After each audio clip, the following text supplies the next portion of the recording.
Hello and welcome back. We are back on the lake for another walk and talk, sit and chat, whatever you want to call it. But today we are going to talk about how you can make your first $100 in 10 days with YouTube without spending a dime on ads. So I'm going to lay out the process step by step. If I were starting over, if I were advising or coaching my younger self, exactly what I would do. And lay everything out so that you can get up and running as quickly and as easily as possible. Now, can you do this for free? Probably. Yeah, I would say you could do this for free 100%. So money should not be an issue. It all comes down to execution and want to. I almost just fell into a little pothole there. Anyway, before we get up and running with that, what we're doing today, how to make your first $100 in 10 days on YouTube without spending a dime on paid ads, let's talk about a niche idea. Now, here in Wisconsin, southeastern Wisconsin, where I'm located, I wonder which chair should I sit at. Let's sit at this one. We have an air quality alert. And that alert is simply based on, up in Canada, they've got wildfires. And this happened a few months ago too. So what if someone created a niche talking about wildfires and preparing for wildfires, even if you don't live in a wildfire area? Now here in Kenosha, thankfully, we have never had a wildfire. We've had drought alerts, but we've never actually had a wildfire. But what if you created content teaching people about what does the air quality alert mean? How long can you be outside? What type of issues that you could potentially run into from being outside in poor air quality? Like I see a person right now running.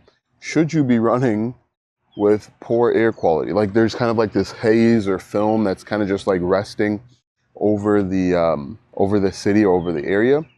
And so what if your niche was preparing people for that? And I think you could monetize that with a simple digital product, which we'll talk about. More importantly, I think that would be a good opportunity for affiliate marketing, where you could recommend disaster preparedness kits. You could, if there's certain breathing things that you could recommend, I think that's a really cool idea.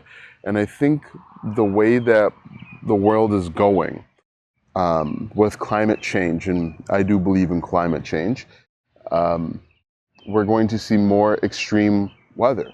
And so you could simply create content preparing people for these extreme weather, whether it's here in the winter where we're getting crazy amounts of snow, or we had what's called a polar vortex a few years ago, which was kind of crazy, where it got down to like negative 20, 25, 30, and then the wind chill was like negative 50, right? And so you can essentially create content to prepare people for that, and you can monetize it. Now, don't be ashamed or uncomfortable or weird about, or feel weird about monetizing other people's pains. You're simply solving a problem.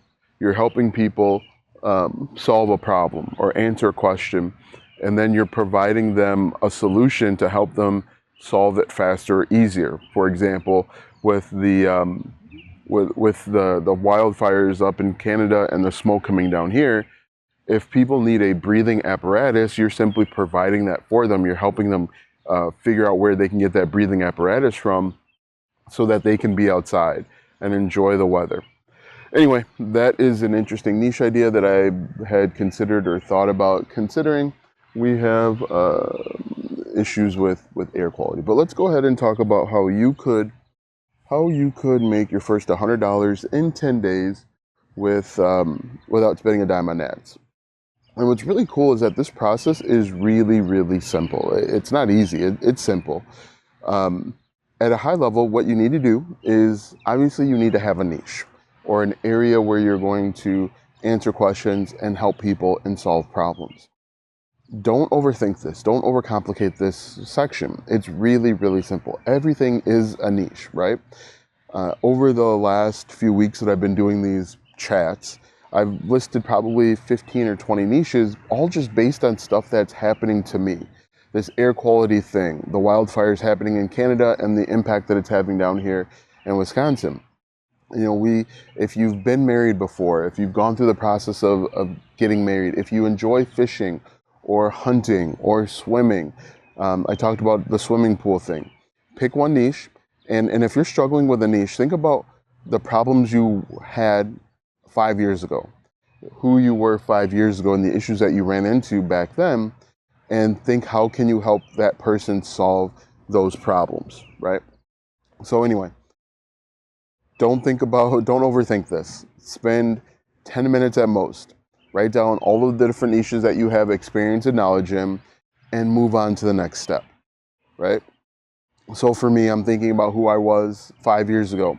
We had twins that were 5 years old. We had not an infant, but a younger guy that was 2 years old. Coming up with ideas to help them through the summer. This was during the pandemic, and so they weren't going to summer camp. So I had to figure out educational activities. I had to figure out things to do in the area that they could go and participate in. I had to teach them sports. I had to kind of work on an online business in the spare time, in the meantime. I was learning about coding, so programming. These are all basic things. My wife I think she had just completed her NP exam. That's a really big one. If you've gone through nursing school, NCLEX, NP exam, that's a really big niche that you can get into. Who else? What else? I've been playing basketball, so needing shoes and apparel and equipment. These are all different things that you could get into. Don't overcomplicate this step. Make this step quick, simple, and easy. Okay, so once you have your niche, write down the first problem that people encounter when trying to get started with your thing. So for example, if someone were getting married for the first time, what's the first immediate problem that they're going to run into? Now we can look at this from someone that is maybe the groom that's going to ask their significant other to get married, their hand in marriage, or we could look at this as someone that has just accepted the proposal, and now they need to figure out everything that needs to go into it.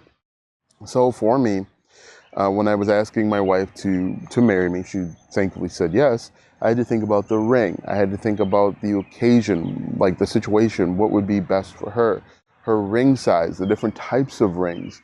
These are all different immediate problems that kept me up at night, right? These are problems that stopped me from asking the question, like the budgeting for it. I think I had just graduated college not too long ago. And so these are all things that I was trying to piece together and figure out. Anyway, this all should happen within a day, okay? Do not let this go any longer than 2 hours. If this takes longer than 2 hours to figure out, you're doing it wrong.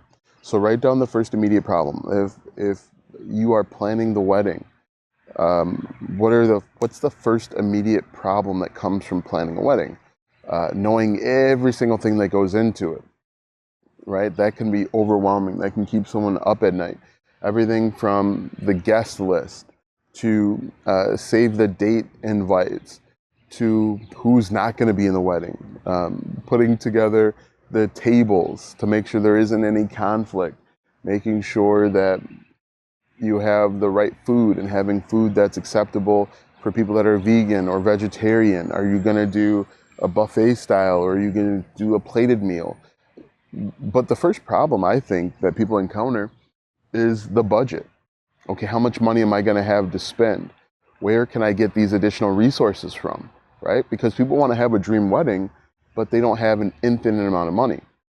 So maybe you put together some sort of budget planner, or you put together, you help people find different ways to get money. So maybe they have a goal of $5,000 for their wedding, and they have $3,000 in the bank. Now, I don't know how much weddings cost these days, but now they need to figure out how they can get that extra $2,000.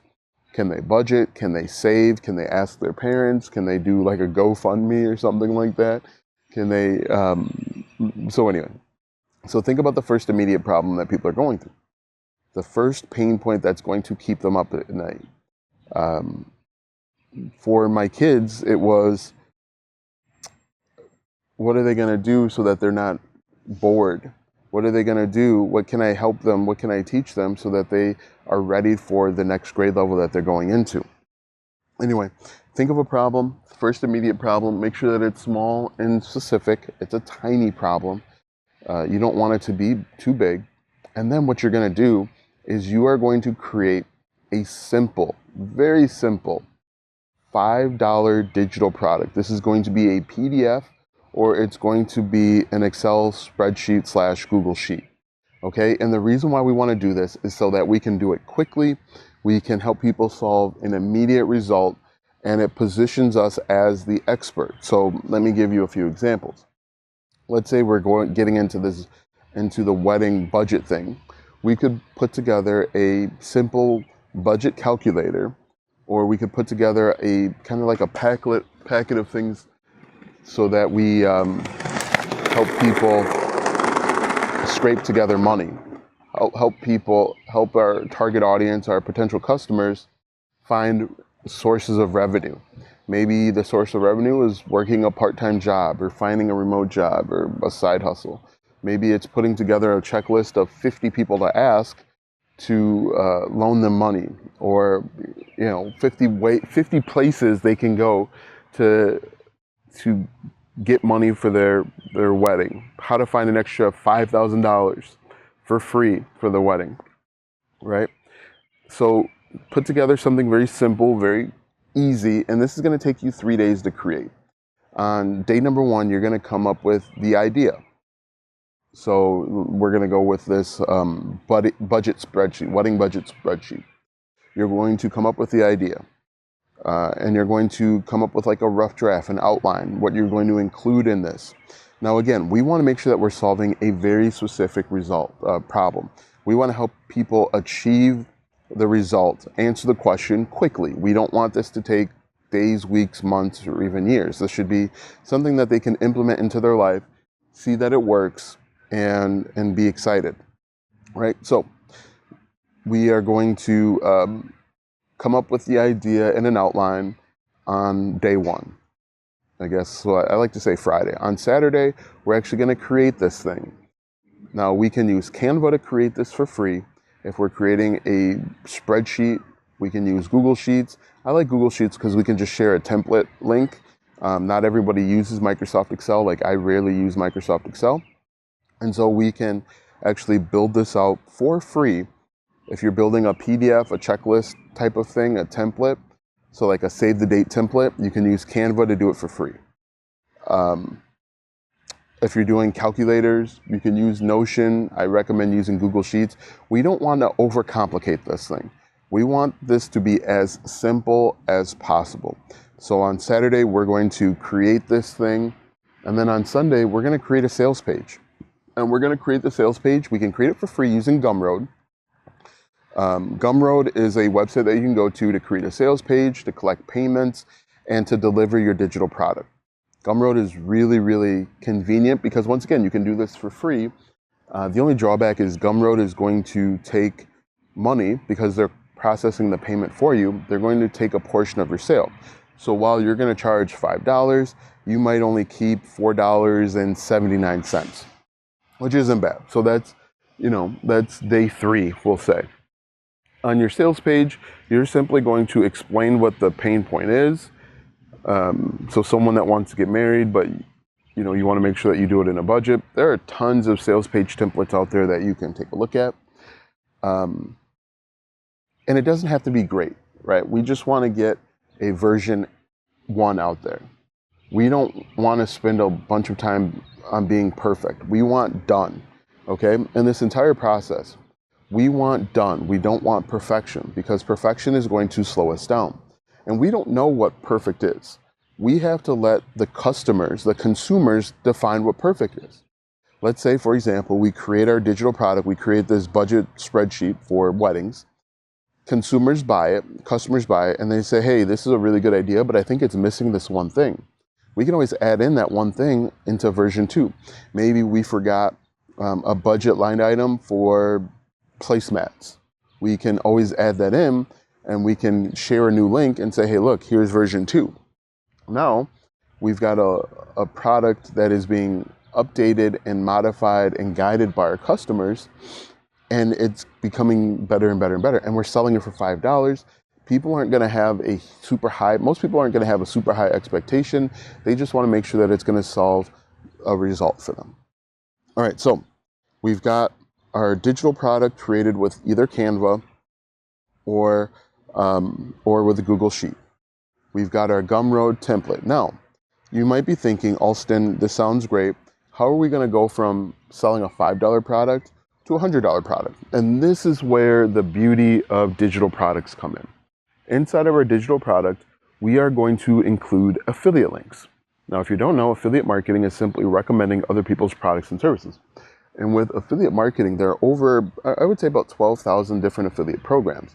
And what we can do is we can link affiliate products that they need inside of our digital product to stack revenue. So we go from one revenue stream, which is the $5 digital product, to multiple revenue streams. Now, what you have to do, is you've got to think about what our customer needs. So if we are creating, let's say we are creating a budget spreadsheet for weddings. What do people need that want to get married? Maybe you start thinking about, if they're doing a destination wedding, you can partner with like Apple Vacations, or you can partner with Expedia or something along those lines. If you're partnering with, let's say you're doing weddings still, you could partner with The Knot.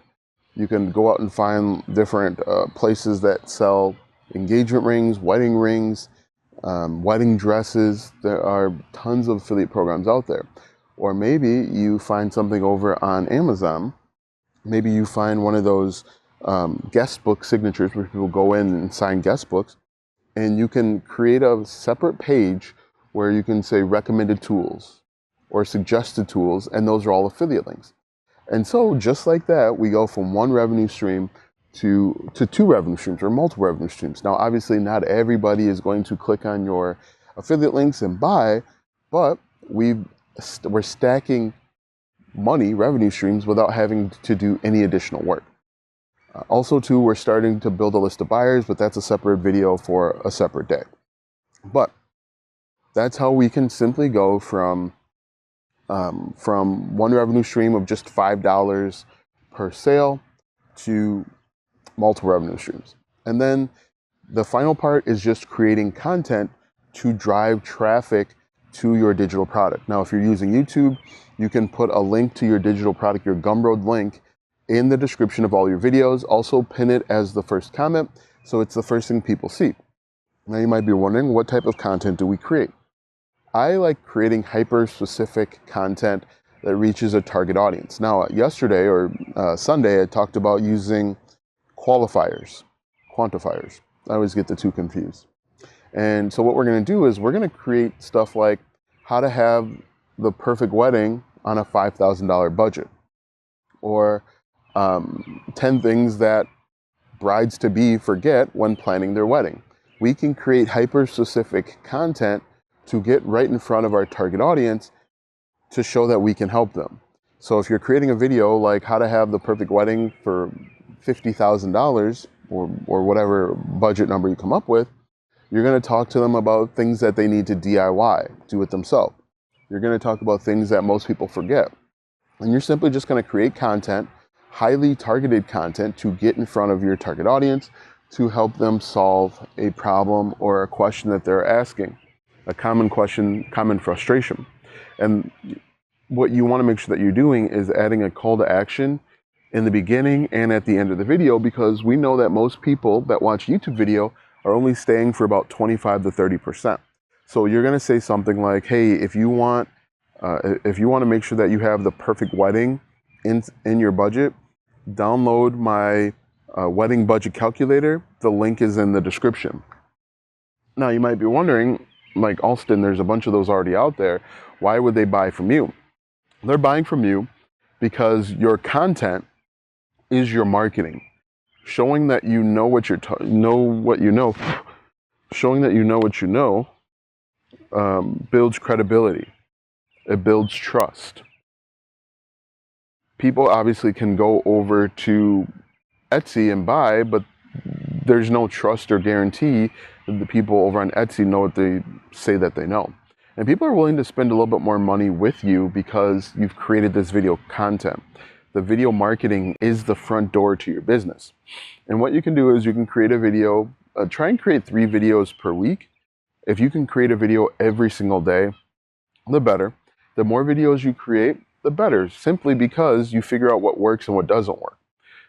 Also, your analytics will start giving you suggestions on the types of videos that will work. And that's how you can go from 0 to making your first $100 in 10 days with YouTube. And you don't have to spend a dime. Now, obviously, what I'd recommend that you do, and this is a separate video for a separate day, is once you start making money, once you make $100, reinvest it. Get tools like Gbolt systems. Get a web page builder. Get a landing page builder. Start email marketing. But in the very beginning, you can get started with all of this for free. And it really is that simple. Is it easy? No. But easy money isn't good money. Easy money is like filling out surveys, and you make absolutely nothing with filling out surveys. So let me know in the comment section if you've got questions. Like I said, I'll be making a video every Sunday where I'm answering 2 to 3 top questions. You'll get a shout out also, simply for asking the question. But that's how you go from 0 to 100. Anybody that is making any money online has followed this simple 3-step process. You create a digital product, you create a sales page, and then you market that thing through content. And you can do that too. There's no reason why you can't do it. All you have to do is get out of your own way and take action. I guarantee you'll learn so much just from taking action, from completing these 3 steps or these options, that you'll learn a ton and you'll be able to start making some money. Now, I'm going to have in the description a step-by-step guide and roadmap. It's a mini course on how you can make your first $1,000 in 30 days, essentially with the methods that I outlined plus a little bit more. If you want to learn more, go ahead and check out the first link in the description, so that you can make your first $1,000 in 30 days with your digital product and other online revenue streams. Thanks for watching, and we'll see you in the next video.